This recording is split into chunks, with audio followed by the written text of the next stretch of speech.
Hoy lo que vamos a leer, que es la porción, una partecita de la porción semanal, vamos a ver también algo del Nuevo Testamento. Bueno, voy directamente a la escritura. La porción de esta semana es la porción que llamamos Shoftim y comienza en Deuteronomio, capítulo 16, versículo 18, y culmina en el capítulo 21, versículo 9. Bueno, vamos a saltar directamente al capítulo 20. Ustedes la pueden leer por su cuenta, lo pueden leer todo. Se dice Shoftim, en realidad en hebreo tiene una shin, que es una letra que obviamente en castellano no existe, que se reemplaza en el idioma castellano, se translitera con una S y una H. En castellano, yo sé que por ahí pueden encontrar de otra forma escrito esto en castellano, el sonido sh se hace con una S y una H. ¿Sí? Les comento esto. Ustedes por ahí van a encontrar que hay comentarios en internet donde van a ver, por ejemplo, la palabra vida en hebreo es Haim. ¿Sí? Se escribe con het, Haim. En castellano, la palabra vida transliterada sería J-A-I-M. ¿Sí? Eso se pronuncia Jaim.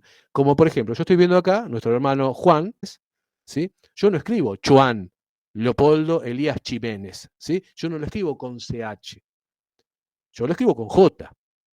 Ahora ustedes dirán, ¿por qué estoy diciendo esto? Ya los voy a explicar. O por ejemplo, veo a mi hermano Jorge acá. Yo no escribo Jorge, yo no escribo C-H-O-R-G-E. Yo escribo Jorge con J. Bueno, en hebreo la palabra vida se dice Jaim. Entonces, si yo lo tengo que dar el sonido en castellano, lo voy a escribir con J. Voy a escribir J-A-I-M, Jaim. ¿Se entiende? Bueno, ustedes van a ver estudios por ahí, supuestos estudios mesiánicos de raíces, que en vez de escribir Jaim con J, J-A-I-M, escriben C-H-A-I-M, Chaim. Eso está mal, es una burrada. Es como un burrico, un burrito, un asno, que se pone a escribir. ¿Qué es lo que está mostrando eso? Yo les voy a decir para que aprendan a ver estas cosas. Que la persona que ha puesto eso, lo que ha hecho es copiarlo directamente de un estudio que proviene de Estados Unidos. Repito, si ustedes ven que en algún lugar está escrita la palabra vida, supuestamente en hebreo que es Jaim, ¿sí? Si ustedes la ven escrita C-H-A-I-M, Chaim, eso está mal. Ahora, esto les permite ver a ustedes que quien está escribiendo eso es un improvisado que lo que ha hecho es copiarlo de algún portal en inglés. ¿Y por qué digo esto? Porque sí, la CH en inglés se pronuncia como una J. Es una pequeña picardía que yo les doy para que ustedes puedan ver si lo que ustedes están viendo en internet, si lo que están leyendo es de buen paladar o es algo copiado y traído de los pelos por alguien que se quiere disfrazar de judío, de algo que no es. Es un tip para que ustedes puedan detectar el fraude. La porción es Shoftim. Devarim, Deuteronomio, capítulo 16, versículo 18 al 21.9. Bien. Capítulo 20. Nosotros vamos a comenzar en el 20. 20, versículo 1. Dice, cuando salgas a la guerra contra tus enemigos, si vieres caballos y carros y un pueblo más grande que tú, no tengas temor de ellos, porque Yahweh tu Elohim está contigo, el cual te sacó de tierra de Egipto. Bueno, en este primer versículo lo que quiero destacar es que no se trata de defenderse, yo esto lo he comentado en otros grupos, sino que acá se está hablando de salir a la guerra. Y alguien dirá, ¿por qué estoy viniendo con esto? ¿Ricardo quiere que salgan a la guerra? Sí, sí. ¿Por qué? Porque tenemos una guerra. Dice la Escritura que no tenemos lucha contra carne ni sangre, sino contra principados, potestades de las tinieblas, ¿sí? Contra esos gobernadores de la oscuridad.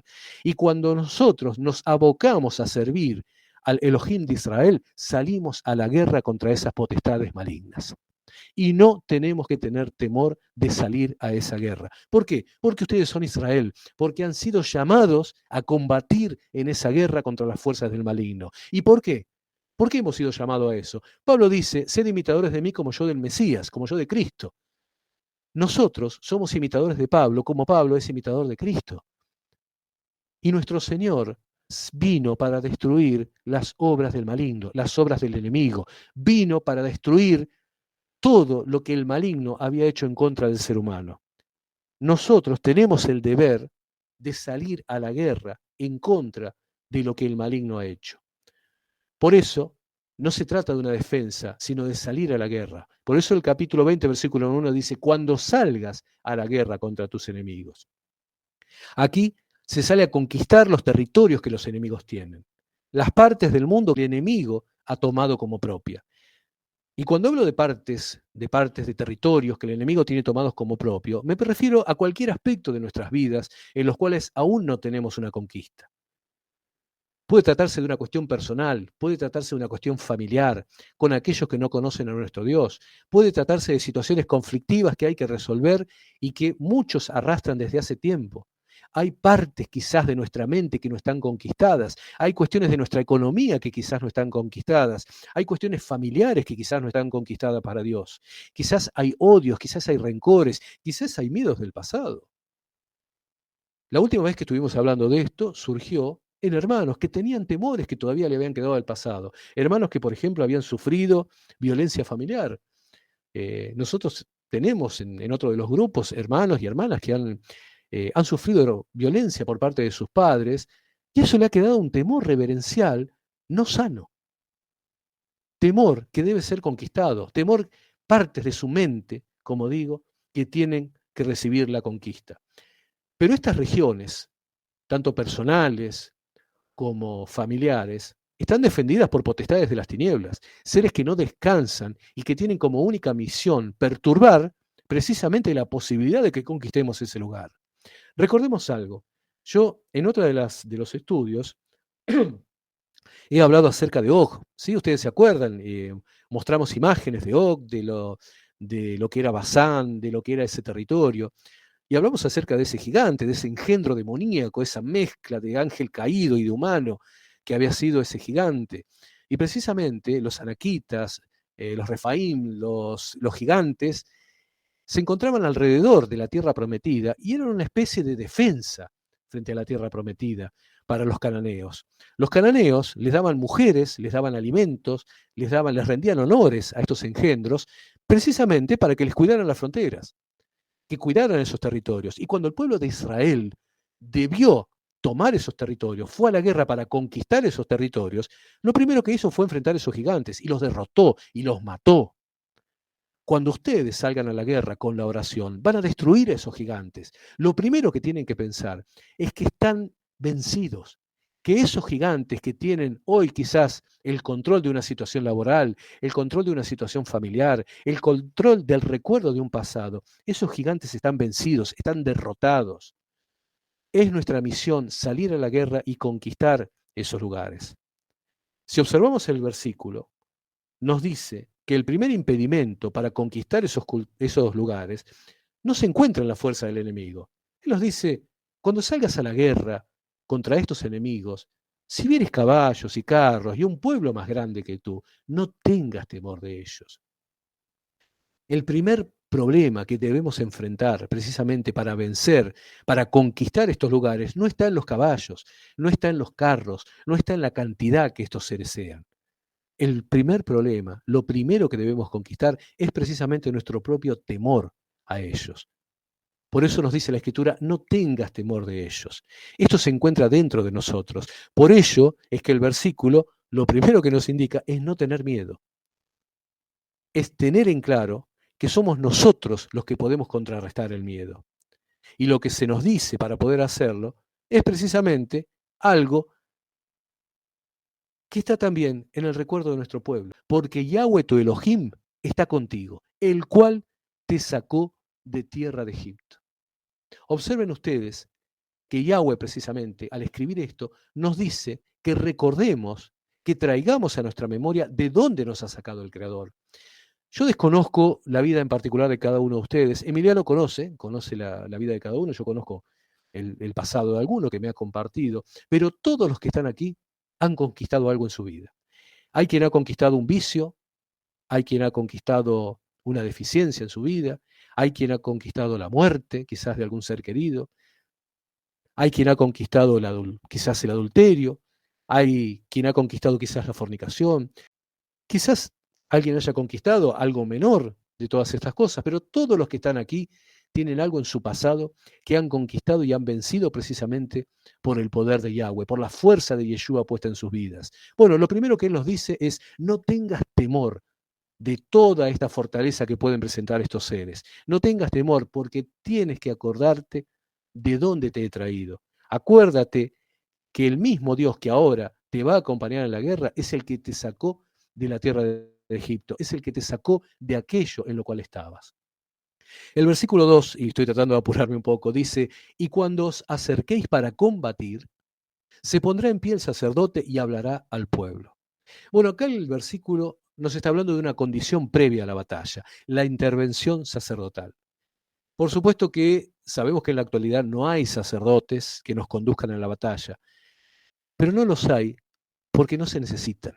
Hoy no resultan necesarios esos sacerdotes. En la batalla espiritual tenemos al Cohen Gadol celestial, al sumo sacerdote celestial, que es precisamente quien nos conduce a tomar esos campos oscuros, esas regiones aún no conquistadas de nuestra vida interior o de lo que tenemos afuera. Por esto, en primer lugar, tenemos que pedir a Yeshua que se presente a la batalla yendo delante nuestro, combatiendo por nosotros, enviando la avispa para destruir a nuestros enemigos. Él dijo que enviaría a la Tzirá, ¿sí? ¿Recuerdan? La avispa. Él dijo que iría delante nuestro. Y de hecho, cuando los espías fueron a ver la tierra prometida, veían las personas muertas. Delante de ellos pensaban que era la tierra la que se comía a la gente, era la tierra la que mataba a la gente. Y sin embargo, era el cumplimiento de la promesa que Yahweh mismo le había dado de que delante de ellos iba a matar sus enemigos. Bueno, delante nuestro, los enemigos están muertos. Y créanme que es así. Lo he comprobado, lo he visto en la práctica. Frente a la luz, las tinieblas retroceden. Acuérdense de esto. Incluso díganlo, repítanselo ustedes cuando estén en una situación difícil. Frente a la luz, las tinieblas retroceden. Frente a la luz de Yahweh que nos acompaña, los demonios retroceden. Él combate delante nuestro. Por eso este versículo que nos dice, y cuando os acerquéis para combatir, se pondrá en pie el sacerdote y hablará al pueblo. Nuestro sacerdote celestial, nuestro Cohen Gadol, el sumo sacerdote celestial que es Yeshua, está delante nuestro combatiendo.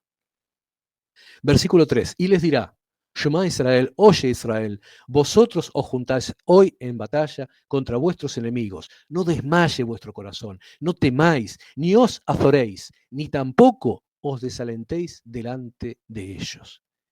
¿Qué nos está diciendo Yeshua desde lo alto y también dentro de nuestros corazones? En primer lugar, observen, vosotros os juntáis. En primer lugar, nos está hablando de estar juntos en la batalla. Si bien no se dice directamente, obviamente que surge de las palabras que están dirigidas a todo Israel. La batalla, la guerra espiritual, no es algo que se libre en forma solitaria. La batalla, la guerra, es algo en lo cual se está codo a codo con el hermano. Por eso hemos hecho tanto hincapié en estos grupos de oración. En la batalla estoy con Jorge, en la batalla estoy con Ernesto, en la batalla estoy con Guillermo, Guillermo está con Elvio, Elvio está con Olga. En la batalla estamos juntos. No hay guerreros solitarios. Acuérdense de esto. No hay guerreros solitarios. Ni aún en la guerra moderna. Ni aún en la guerra moderna. Hasta los snipers, hasta los francotiradores tienen un compañero. No existe el guerrero solitario. Son los terroristas los que a veces andan solos. Pero aquel que batalla por el Señor, batalla junto con sus hermanos. ¿Y cómo se hace esto? Bueno, orando, intercediendo, uniéndose en oración, comprometiéndose. Estos grupos, por ejemplo, de oración que hacemos, en los cuales generamos un listado, dan un compromiso. Yo sé que mañana hay 2 hermanos o 3 que están orando, que están intercediendo. Y si tengo un familiar enfermo o una situación económica o una situación de salud o algo que resolver, sé que mañana Elvio está orando por mí. Y Elvio está tranquilo porque sabe que hoy oré por él. Esta es la unión, la coinonía de la cual tanto se habla. Esta es la unión en la batalla. No presentamos solo nuestros cuerpos al enemigo. Primero está Yeshua, adelante, ese Cohen Gadol, ese sumo sacerdote. Y luego venimos nosotros, unidos, juntados en la batalla en contra de los enemigos. Luego, la Escritura nos dice, no desmaye vuestro corazón. Bueno, la acción está de desmayar el corazón. Yo hoy no le voy a hablar ni en hebreo ni en griego. La acción de desmayar, cuando uno la ve en el idioma original, da la imagen de una fuerza interior que se desvanece. Es como si, yo les contaba a los hermanos, como si una soga, de hecho la palabra original habla de eso, de una soga que está en tensión y que de golpe pierde toda su fuerza, como una cuerda que de golpe pierde su fuerza y se cae. Ahora, ¿hay algún antídoto para evitar que nuestro corazón desmaye? Sí, la propia escritura nos lo trae. Hebreos capítulo 12, versículo 3, esta escritura de Deuteronomio capítulo 20, ¿sí? Versículo 3 que les acabo de leer, está relacionada también con Hebreos capítulo 12, versículo 3, donde dice, considerad a aquel que sufrió tal contradicción de pecadores contra sí mismo, para que vuestro ánimo no se canse hasta desmayar. Volvamos atrás. Deuteronomio 20, versículo 3 dice, no desmaye vuestro corazón. ¿Qué tengo que hacer para que no desmaye mi corazón? Bueno, recordar precisamente a Yeshua, pensar, considerar, reflexionar. Fíjense que dice, considerad a aquel, o sea, Yeshua, que sufrió tal contradicción de pecadores, que tuvo tanta cantidad de enemigos que encima eran pecadores contra él. Recordarlo, ¿para qué? Para que nuestro ánimo no se canse hasta desmayar.